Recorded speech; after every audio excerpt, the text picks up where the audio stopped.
jy was eintlik 'n rasis, Ja, want jy het wit mense geroof. ja.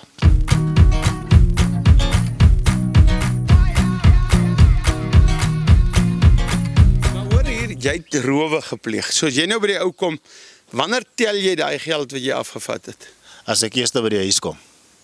Hardloop jy direk huis toe of het jy nou wegsteekplekkies of wat? Nee, jy kan nog nooit direk huis toe hardloop nie. Jy moet versteek en weer buig 'n bietjie hiernatoe en so van jy weet al nooit wanneer volg hulle jou nie, so jy moet hulle kan dommaak. Jy sê, jy was eintlik 'n rasis, Ja. want jy het wit mense geroof. Ja. Die tyd toe wat ek groot word, ek is groot gemaak met my gedagte om te sê, ons het nie geld, die wit mense het geld. So dit het gegroei in my gedagte. So ek het nog nooit regtig soos ek klink nou nie rassisties soos by swart mense of by coloureds ingebreek nie, maar ek het altyd by boere ingebreek. Nou luister jy, sê jy nou vir my, en vandag, hoe voel jy vandag oor wit mense? Jy is nou 3 jaar wat jy al studeer hier by School of Fire. Voel jy nog wit mense is die wat die geld het? Nee, nee. Om my waarheid te sê, ek is nogal spyt van dat wat ek regtig voel om te sê, dat wat ek gevoel het om te sê, ek word gehaat is, dat wat ek regtig eintlik soos in baie liefde gewoon vang het. Ek kan het skes beskryf nie, maar regtig, dat wat ek nou is, ek is by die regte plek. Mense vra altyd vir my, Rooies, hoe kan jy vir almal, alle rasse meel gee? Van hulle moet doodgemaak word en al dit. Weet julle wat? Ek self het al in party se oë gesien as ek hy meel vir hom gee. Sien ek die haat. En dan weet ek, hier het ek 'n plaasmoord afgeweer of iets afgeweer. En hier is 'n man wat dit erken, wat sê, in plaas, toe kom hy agter, maar die mense wat hy op 'n tyd geroof het, het vir hom liefde gegee. Ja, dit kan andersom ook werk, onthou dit net. Maar kom ons praat 'n bietjie oor harde hart, want ons werk hier met die pik en ons slat die harde grond oop. Nou Esegiel 3 sê, dat die harde hart moet uitgeruk word en 'n hart van vlees moet gegee word. Hoe kry mense dit reg? Wanneer jy bely jou sondes, wanneer jy nederig raak, wanneer jy nie altyd, wanneer jy die minste is, ek sê nie die vloerlap nie, maar die minste is, wanneer jy die bloed van Jesus oor jou trek, en dan die beste, om elke dag met God stil te raak. Net gewoontheid, lees jy net gou 5 minute Bybel, te stil te sit, musiek aan te sit, en sy aangesig te soek, en elke dag te vra, wat is daar fout in my lewe, Here, wat verander afsit? Dan kom daai ou harde hart, kom dan uit. Maar soms is dit nodig dat die pik ingelê word. Die Here sê, hy sal die byl inlê op die boom. Ek het vanoggend weer gelees, daai deel wat hy sê, Jesus het honger gehad, en hy loop na die vyeboom toe, en toe so oplig, is daar net blare. Nou baie van ons kerkmense, en kerk is belangrik, het net daai blare. Ons lyk, ons steek ons hande op, wonderlik prys die Here. Ons praat in tale, ons is gedoop na bekering. Wonderlik, maar as ons so om die hoek loop, dat is geen vrug nie. Ons het net 'n klomp blare. En dit is tyd dat daai blare moet, 'n slag onder daai blare moet vrug uitkom. Hoe kry jy vrug? Om met God stil te raak. Mense, daar is nie vir alles, vir depressie, vir huweliksoplossing, vir geld, is daar een oplossing. Raak stil met die Here. En moenie jou halfuur wat jy stil raak met die Here, sit te vra. Here gee my kar, Here gee my dit, Here gee my dit, Here gee my. Sê, dankie Here vir 'n kar. Dankie vir dit. Ek wil jou iets vertel, as jou kind, of ek wil jou vra, het jy kinders? Nee, Is jy seker? ja, As jy seker as jy kinders wat jy nie van weet nie. ek weet nie. Nou net het jy gesê, jy seker, nou weet jy nie. Ek vra my net. Dit is nou interessant.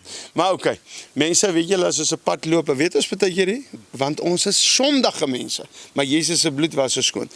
Maar sê nou jou kind, jy het nou 'n seentjie en dogtertjie, en jy koop vir hulle Barwan, Moratex, en lekker chocolaatjies, en hulle gooi dit op die grond neer, en hulle trap op dit, en hulle vloek jou, en hulle sê, ag, ek hou nie van dit, of hulle trek net hulle gesig, ag, nou alweer chocolate, ek hou nie van Barwan nie. Sal jy môre weer vir hulle koop? Nee, van dit wys my mos nou om te sê, hulle waardeer nie die geskenke wat ek gee vir hulle nie. En as jy vir hulle gee en hulle druk jou en hulle sê, papa, dankie vir die chocolaatjie. Ek is so dankbaar, sal jy weer vir hulle koop? Ja, van dan waardeer hulle dit. Hulle ontvang dit met liefde. So definitief ek gaan dit weer koop vir hulle. God is dieselfde. Ons kry partykeer goed, dit trek ons gesig. Ons het 'n houding. Alweer dit, soos die Israeliete in die woestyn. Alweer kwartels. Alweer dit. En dan sê God, nee wat, jy is nie dankbaar, laat ek maar wegvat. Ek uit my lewe uitgetuig. Ek vra man, ek sê nie jy mag nie vra nie. Ek vra man, maar ek gebruik my gebedslewe om heeltyd dankie te sê. Dankie dat ek voertuie het. Nou weet ek 'n kort klomp voertuie vir uitreiking. Sê ek dankie vir voertuie, dankie vir dit, dankie vir dat. Voorlaas maandag, toe bid ek en jy. Hoe kan jy toe van Herbou afry? Toe sê ons, wat was hy spesifieke woorde toe sê, Here, ons soek 'n kar, nie 'n nuwe nie, tweedehands hier af vir die kanaal tot en Ograbies, maar wat was die woord? Kort distansies. Ja, ons het gesê, Here, ons soek iets kort afstande. En die foon lei in 'n ou, is net ons wat geweet het wat ons gebeur. En die ou sê, ek het 'n kar vir Kort afstande. presies, net so. En nou luister, jy moet nou daai kar ry. Julle gaan hom nou ry. En ek hoop nou nie julle drop hom.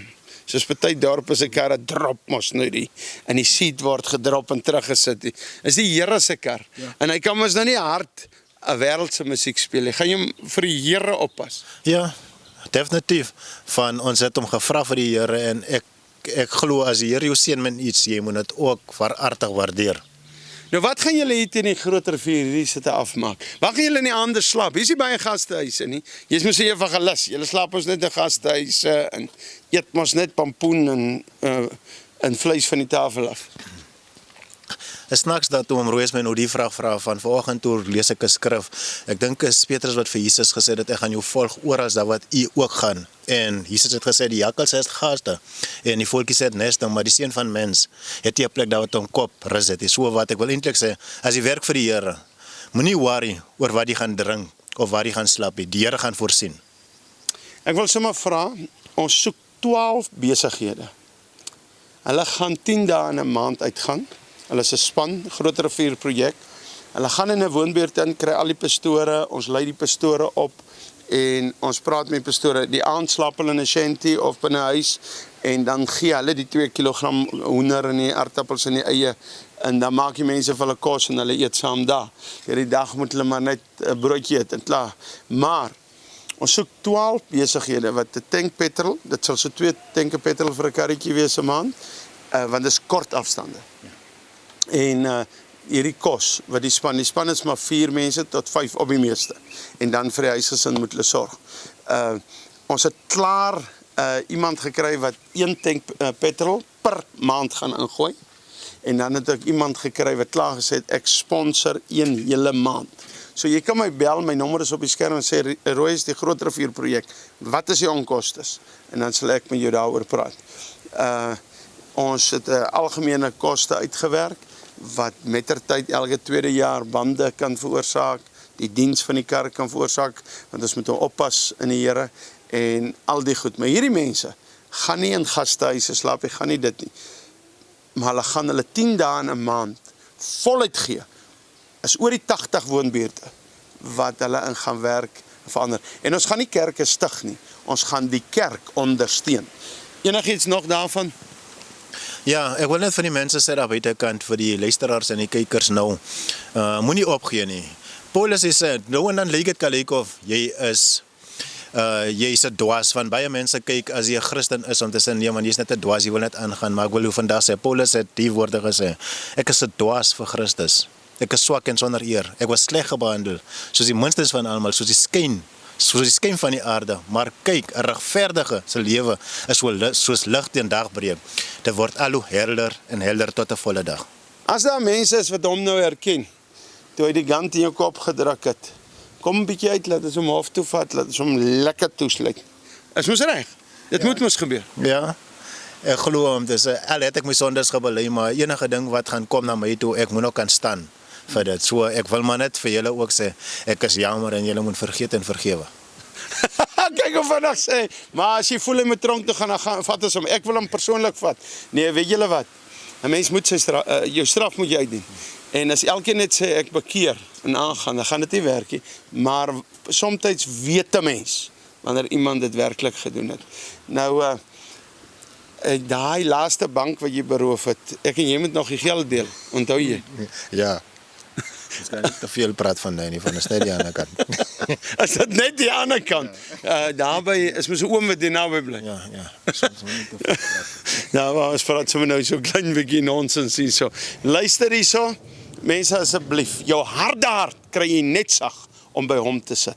Hoe kry jy vleis wat tye sag om tenderizer op te gooi? Hoe kry jy harde hart sag om God se tenderizer op te gooi? Sy bloed, sy woord, worship. Nie om daar in die kerk te staan met 'n mond vol tande nie. Nee, wie is jy wat jy dink jy is wie om nie te sing nie? Doen jy dit vir die Here of doen jy dit vir die kerk? Dis mos vir Jesus. Dan wil jy mos opgewonde wees om dit vir hom te doen. Kom ons dien hom. Luister hierso, hierdie jy is lekker agteraf. Hierdie manne kap alleen. Kyk gou. Hulle gaan nou daar op die skerm kap.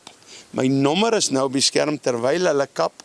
En ek wil hê jy moet vir ons bid. Vat my nommer, praat met my, raak betrokke in ons projekte.